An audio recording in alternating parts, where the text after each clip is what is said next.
Holy bro. Is that it? You are the chosen one. Check that out, what you just found. Wow. That's so crazy. It's unbelievable, isn't it? People aren't even going to believe watching this. Like, there's some more. Look at that. The river doesn't whisper here. It roars. And beneath its icy torrents, centuries of hidden wealth have lain untouched, sleeping, waiting for someone reckless enough to find it. Parker Schnabel knows the stakes. The Yukon is merciless, a wilderness that has swallowed men, dreams, and fortunes alike. But today, the frozen soil beneath his feet is trembling with a secret worth more than any prospector has dared to imagine. Somewhere in this rugged expanse, a treasure lies buried. $55 million of pure gold, enough to rewrite the history of the Klondike. The first glint comes not from the pan, but from the ground itself. Parker's team uncovers a vein of quartz, jagged and brilliant, stretching across a hillside like a silver scar. Ancient maps hint at this vein, but none believed it led to a deposit this vast. The soil itself seems heavier, pregnant with promise.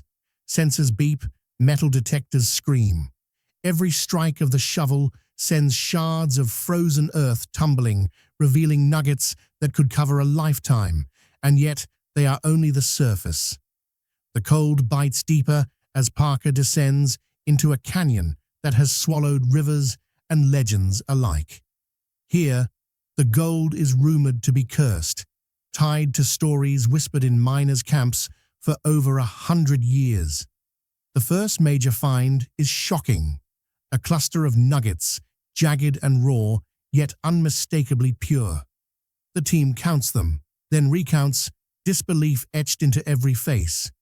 The value surpasses initial estimates, and then the ground trembles under their boots, a natural quake or a warning. No one speaks, but the river seems to grow louder, more impatient, as if aware that its secrets are being stolen. The stakes escalate as Parker strikes a wall of clay that shouldn't hold anything more than dirt. The pick hits metal, not just any metal, a chest, buried with such precision it seems ceremonial. Carbon dating later confirms the wood could be from the gold rush era. But the contents, glimmering beyond belief, coins stamped with dates long before any recorded expedition in the region, and gold bars etched with marks unknown to modern assayers. The sheer scale is overwhelming. Every historical text Parker has studied fails to anticipate a cache of this magnitude. Time seems to fracture. The sun barely rises over jagged peaks, yet the excavation accelerates, each layer peeled back, revealing more audacious treasures. A pan run in a shallow stream nearby yields flakes of gold so pure they refract light like fire. Parker notices subtle changes in the riverbed, small whirlpools forming over hidden channels, directing the flow as though nature itself guards the bounty. Then, against all odds, the team discovers a fragment of a map, burnt at the edges, its ink nearly erased. It depicts a labyrinth of creeks and ridges, aligning perfectly with geological anomalies they had marked weeks prior. The implication is undeniable. They are not just lucky. They are standing on the most meticulously concealed gold deposit in the Yukon's history. Night falls, but the wilderness does not rest. Shadows stretch across the camp as Parker uncovers yet another layer, a subterranean vein of gold-laden quartz running beneath the main claim. Tests reveal mineral compositions unmatched anywhere else in North America. Nuggets extracted here carry an almost otherworldly shine, heavier than expected, while an intact cache of 19th-century mining equipment lies buried alongside gold dust in precise arrangement, a deliberate hiding, never reclaimed. Each artifact whispers a story of greed, ingenuity, and vanished ambition. As the wind howls and snow begins to settle, Parker traces faint channels carved by glaciers centuries ago. The frozen sluices form a hidden network, confirming the treasure was not random. It was orchestrated, mapped, almost ritualistic in its precision. Every discovery above now leads to a single question. What lies deeper?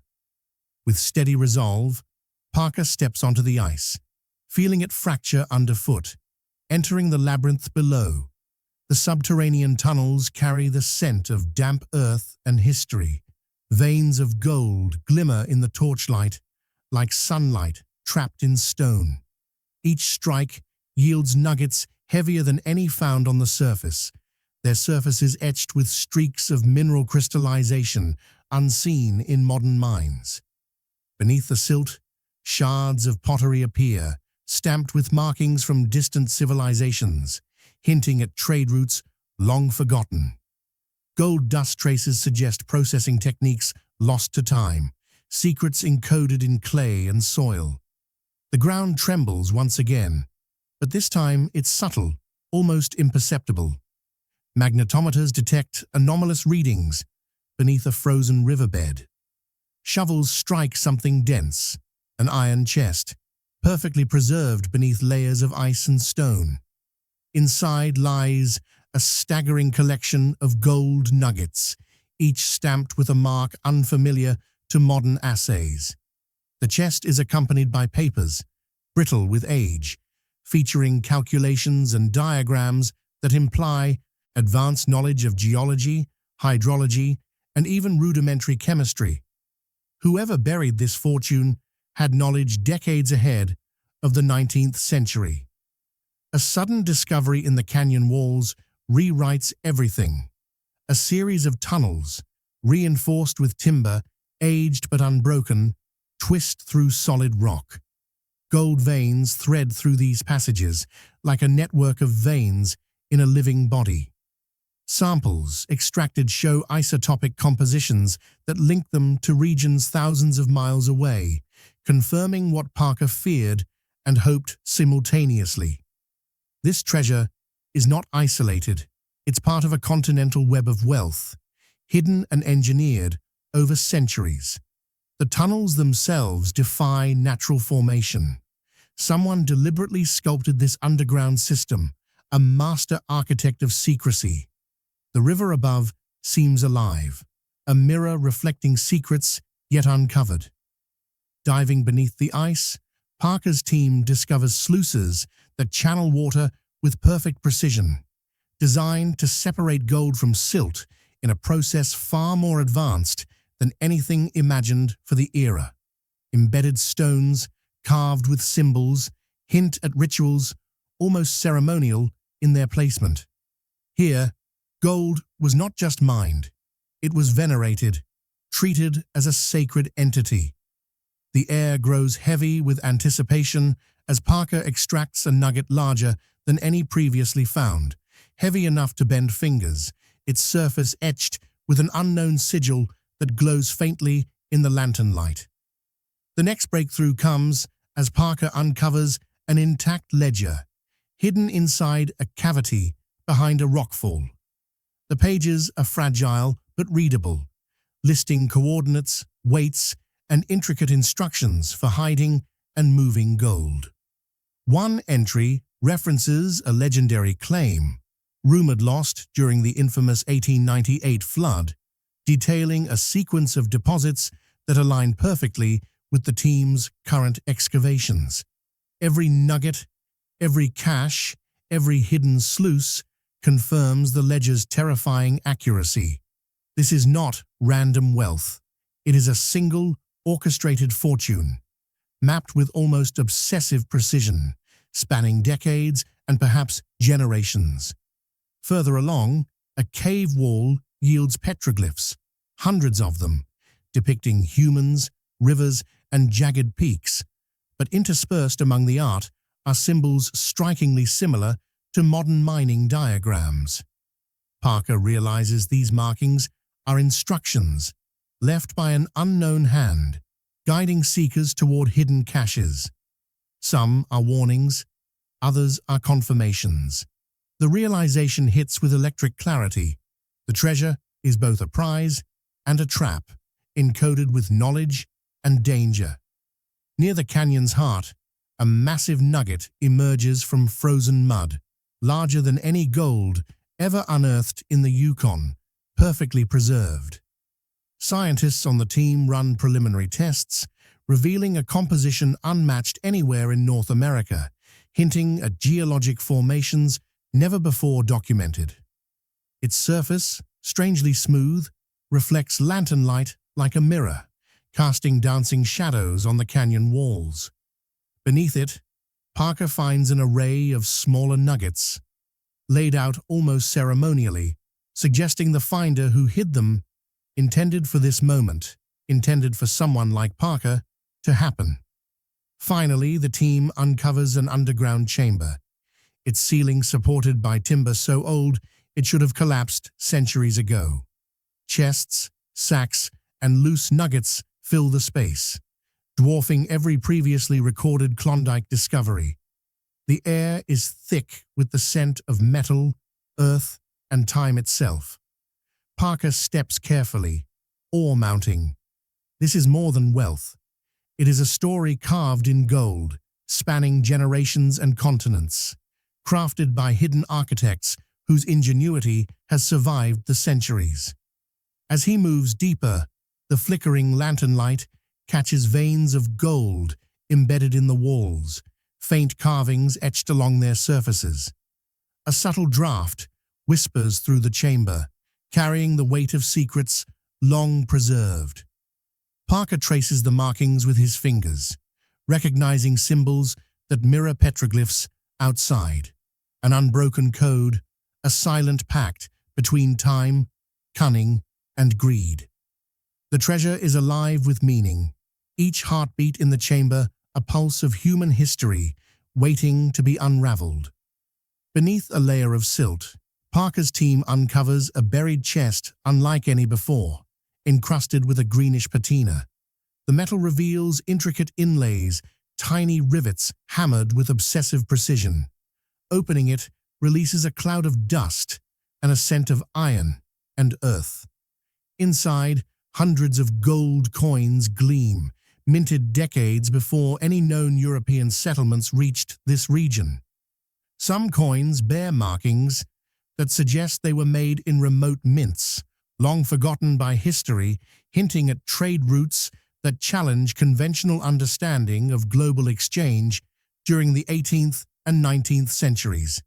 A sudden shiver runs through the team as a false floor collapses beneath them, revealing a hidden pit filled with gold flakes and nuggets carefully stacked in baskets made from bark. Each basket carries a unique marking, almost like a radiocarbon dating of the bark shows some are over 300 years old. It's a meticulous system, as if each layer, each cache, was recorded by someone who understood geology, hydrology, and secrecy better than any modern prospector. The implications are staggering. This is not a single hoard. It is a meticulously organized network spanning generations.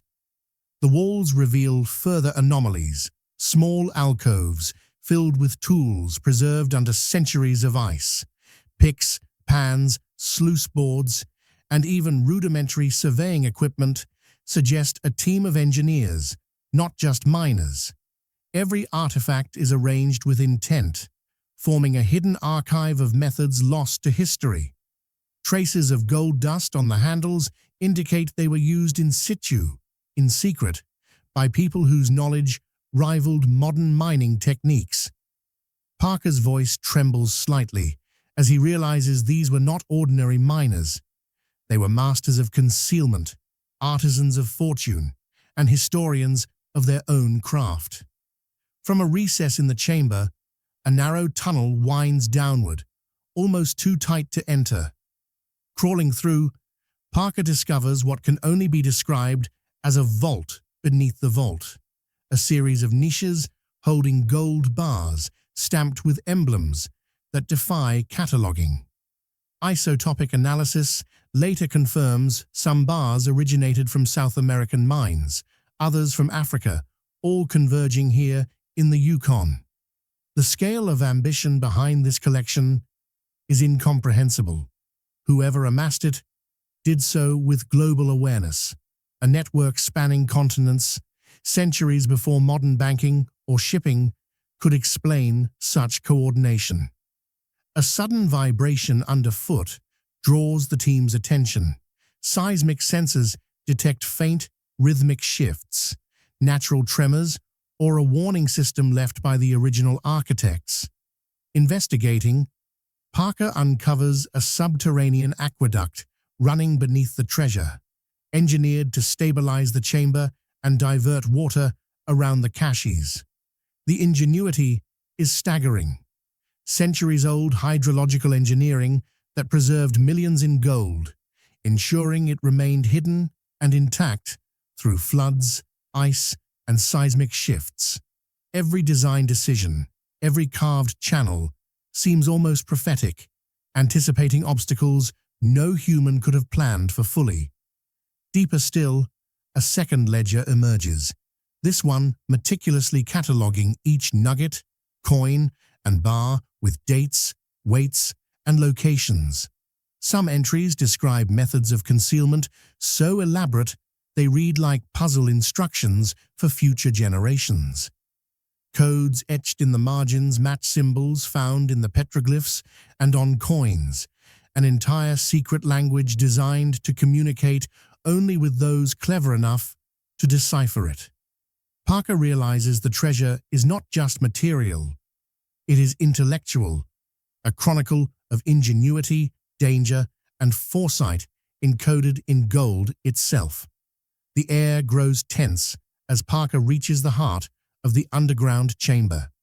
There, he uncovers a massive crystalline nugget, nearly 80 pounds, its surface etched with a map of ridges, rivers, and hidden caches across the Yukon. Embedded within it are faint inscriptions that seem almost alchemical, as if the original miners believed the gold itself could store knowledge. Touching it, Parker feels a chill, not from the cold, but as if the weight of centuries is pressing down, demanding recognition of the human genius, obsession, and daring that created this subterranean labyrinth. Suddenly, a hidden compartment slides open in response to a pressure point in the wall. Inside lies an assortment of artifacts that defy the known history of the Yukon. A navigational compass with markings matching the Northern Star circa 1710, a carved ceremonial dagger with gold inlays, and a crystal vial containing gold dust with chemical properties unlike any tested by modern science. Each piece implies a level of sophistication and ritualization previously thought impossible in this region. Whoever engineered this treasure was both alchemist and architect, strategist and seer, leaving a legacy meant to awe and endure. Above, the river's roar has grown into a deafening crescendo, as if reacting to the unearthing below. Parker uncovers yet another chamber, lined with the largest collection of gold nuggets in the Yukon ever recorded. Each nugget is carved with precise markings, forming a coded grid that, when analyzed, corresponds to historical seismic data, river shifts, and even climatic patterns over the past 400 years. The treasure is alive in information, linking wealth with environmental mastery, knowledge preserved in metal, stone, and hidden conduits. Finally, as Parker lifts a colossal gold bar into the dim light, faint fingerprints catch his eye. Not his own, but imprints impossible to date precisely, preserved in the metal itself. Scientists later confirm the marks belong to multiple individuals across centuries, captured during the casting process. The realization hits like lightning.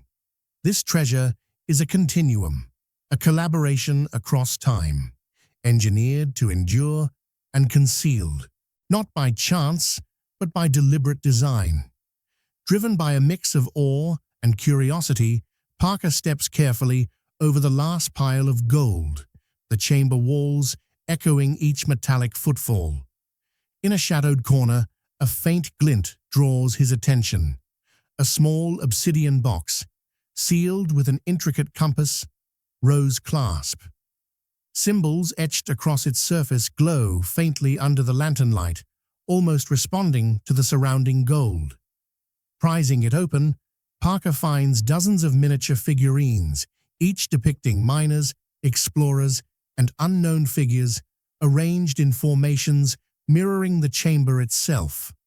Their purpose is unclear, yet their alignment is precise, ritualistic, a silent continuation of the centuries-spanning design he has just uncovered.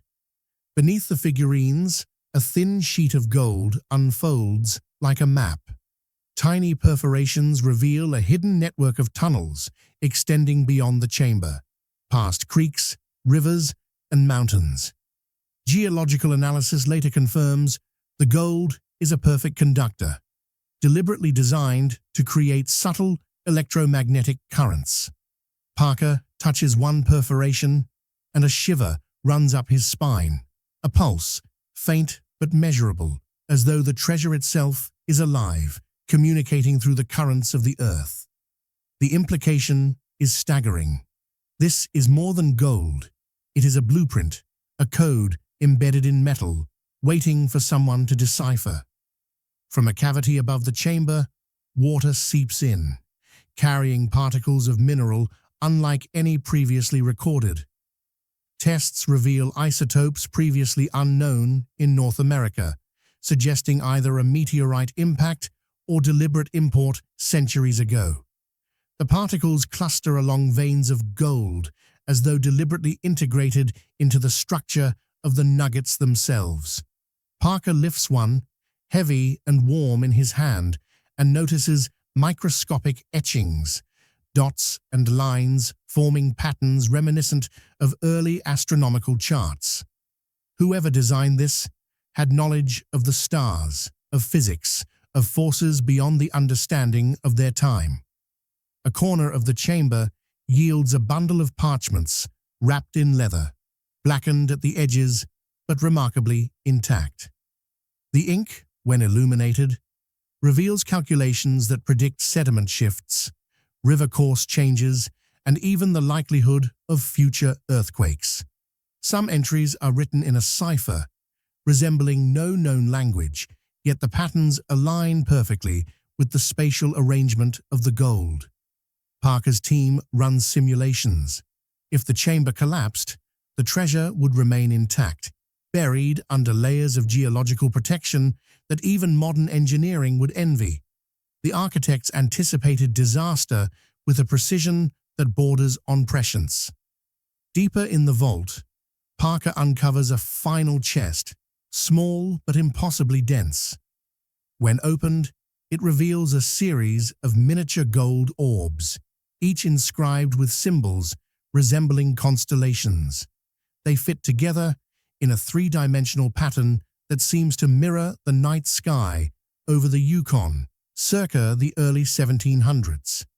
Holding them, Parker feels an almost physical pull toward one direction, north, toward an unmarked ridge beyond the known maps. A subtle vibration underfoot echoes the pull, as if the treasure itself is guiding him, insisting on the next step. The realization hits. The hoard is not static, not inert. It has been designed to lead, to teach, to test. Outside, the wind shifts, carrying the scent of snow and stone through the canyon. Parker discovers markings etched into the ice above, forming arrows that align with the hidden tunnels below.